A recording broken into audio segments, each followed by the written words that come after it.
워싱턴에서 열린 한미일 차관 협의를 계기로 예정됐던 삼국 외교 차관들의 공동회견이 무산됐습니다. 최근 김창룡 경찰청장의 독도 방문을 일본 측이 문제 삼으며 불참을 통보한 건데요. 네, 계속되는 한일 갈등으로 한미일 삼각 공조까지 흔들릴 수 있다는 우려가 나오고 있습니다.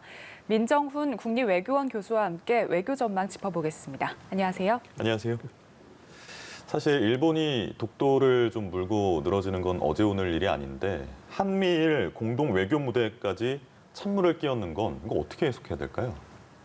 저도 깜짝 놀랐습니다. 이게 심각한 외교적 결례죠.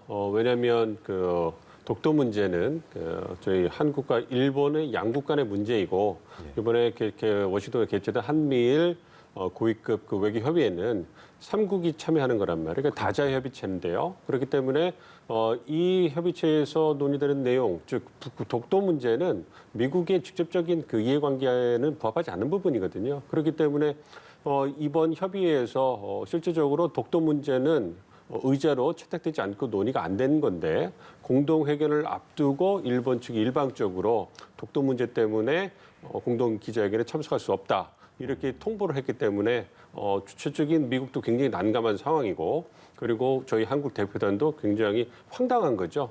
그러니까 그 주요 의제에 있어서 어떤 참여국들 간에 어떤 이견이 있을 때는 공동 회견이라든지 공동 성명을 채택하는 게 불발될 수는 있습니다. 그렇지만 이번 경우에는 전혀 그 의제로 거론되지 않았던 문제를 가지고 이제 공동 기자회견을 그리고 억지 주장을 통해서 일본에 통보를 했기 때문에 이것은 일본의 심각한 외교적 결례다 이렇게 말씀드릴 수 있겠습니다. 네, 경찰청장의 이번 독도 방문이 이번이 처음이 아니었거든요. 2009년에도 독도를 방문을 했는데 그때는 한일 간의 어떤 외교 문제로 부상하지 않았단 말이죠.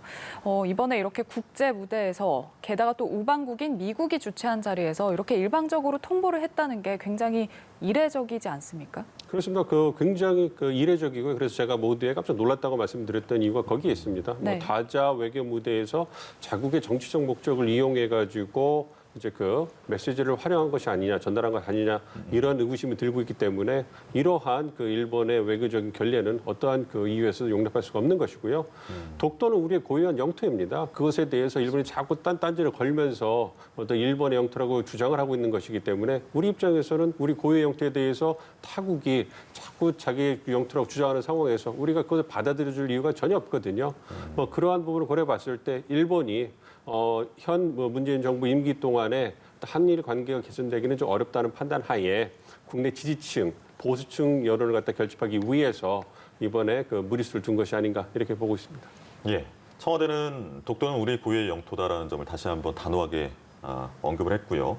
서욱 국방장관이 울릉도를 방문했거든요. 이건 일본에 뭔가 보여주려는 의도라고 보면 되겠습니까? 그와 관련해서 국방부 발표는 이미 오래전에 계획된 그러한 순시였다 이렇게 말씀을 하고 있기 때문에 그 부분에 대해서는 우리 정부 발표를 신뢰해야 될 거라 생각을 하고 있고요. 공교롭게 이제 그러한 일이 이제 연달아 터지면서 주목을 받게 되는 것인데요.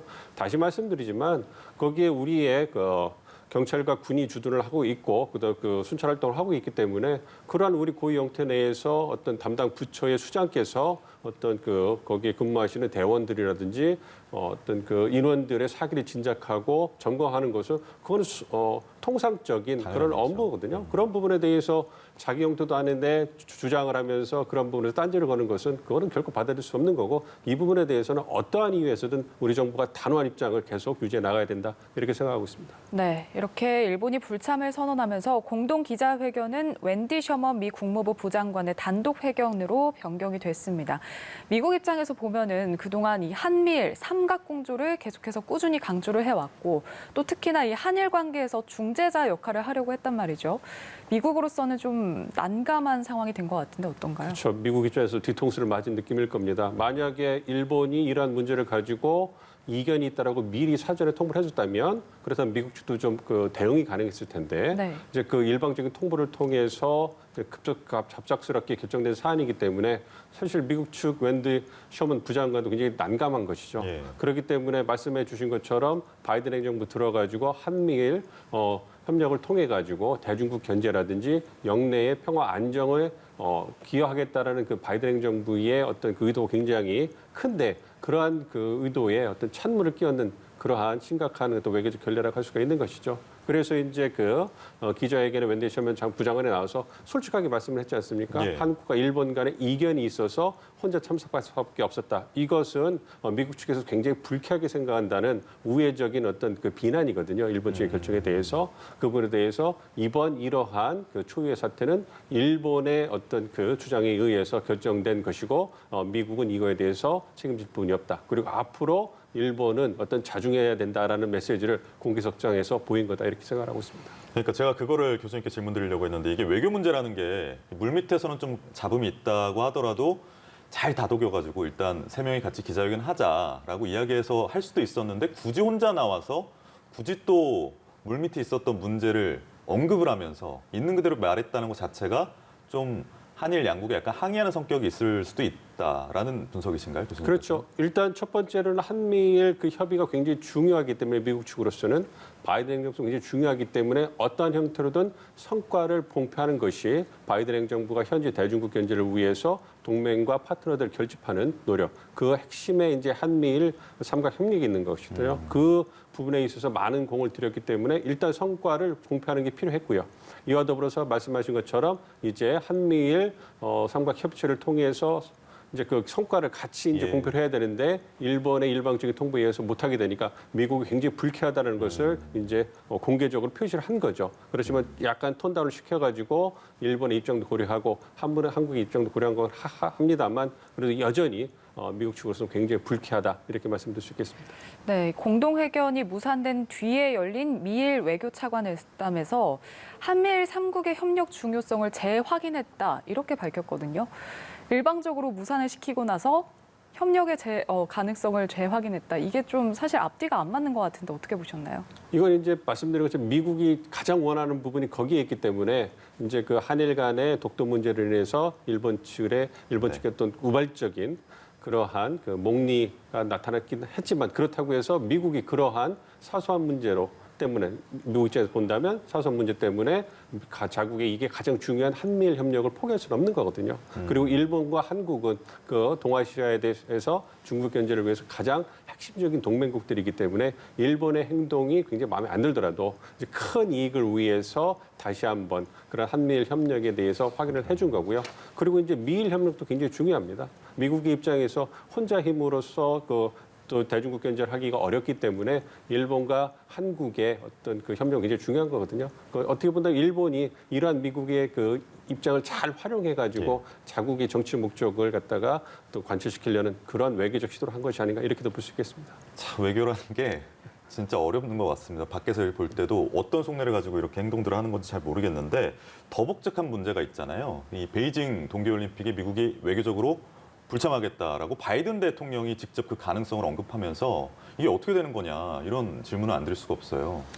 그렇습니다. 계속 첩첩산중이다 이렇게 말씀을 드릴 수 있겠는데 어쨌든 최근에 열렸던 미중 정상 화상 회의에서 어떤 그 양국이 어떤 우발적인 충돌이든 어떤 형태든 무력 충돌을 막아야 된다라는 그러한 그 공감대를 형성을 해가지고 이제 가드레일을 설치하는 것이 어떻겠느냐 이 부분을 협의를 했기 때문에 이 부분에 있어서 어떤 미중 간의 관계가 좀 개선되는 거 아닌가 이런 희망이 있었는데요.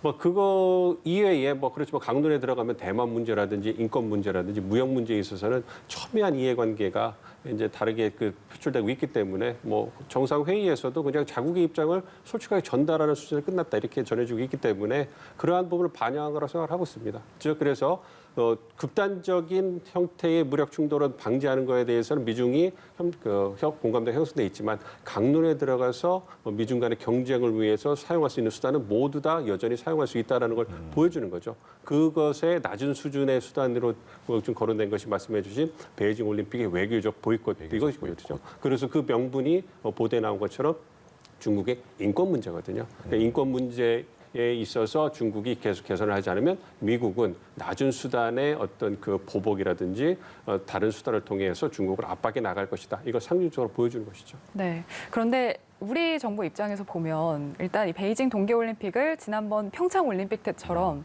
남북, 북미 관계 개선의 어떤 계기로 삼으려고 했단 말이죠. 이 구상에 차질이 생긴 건 아닌가 싶은데 어떻게 보시나요? 그럴 가능성이 있죠. 현재 진행되고 있는 한미 간의 어떤 그 협력을 보면 북한 문제 관련해서의 협력을 보면 종전선언의 문구라든지 거의 종전선 관련된 내용들이 거의 조율이 다 된 것 같고요. 이걸 조율된 걸 바탕으로 해서 이제 북한에 전달을 해야 될 거 아닙니까? 그것이 한 연말 정도가 될 것 같고요. 네. 북한이 만약에 그 부분에 대해서 이제 그 반응을 해온다면 그럼 북한이 어떤 자연스럽게 한국과 미국의 대표단을 만날 그러한 명분이라든지 어떤 계기가 필요하지 않겠습니까? 그것이 이제 우리가 쉽게 생각할 수 있는 베이징 동계올림픽이고 2018년에 평창 동계올림픽. 어떤 재연대라 이렇게 할 수가 있거든요. 그러한 그 타임라인을 본다면 만약에 미국 대표단이 베이징 올림픽에 외교적 보이콧을 통해서 참석하지 않는다면 남북미 3국의 대표단이 베이징 올림픽이라는 계기를 통해서 자연스럽게 만날 수 있는 만남의 장소가 계기가 이제 상실될 수 있는 것이거든요. 그런 가능성을 고려해 본다면 우리 정부로서는 좀 안타까운 부분이 있는 것이고 또 그렇기 때문에 이러한 상황이 발생하지 않기 위해서 우리 정부가 계속적으로 미국 정부에게 어떤 베이징 올림픽 참석을 요청하지 않을까 이렇게 예상을 하고 있습니다. 네, 알겠습니다. 오늘 말씀 감사합니다. 지금까지 민정훈 국립외교원 교수와 이야기 나눴습니다. 교수님 고맙습니다. 고맙습니다.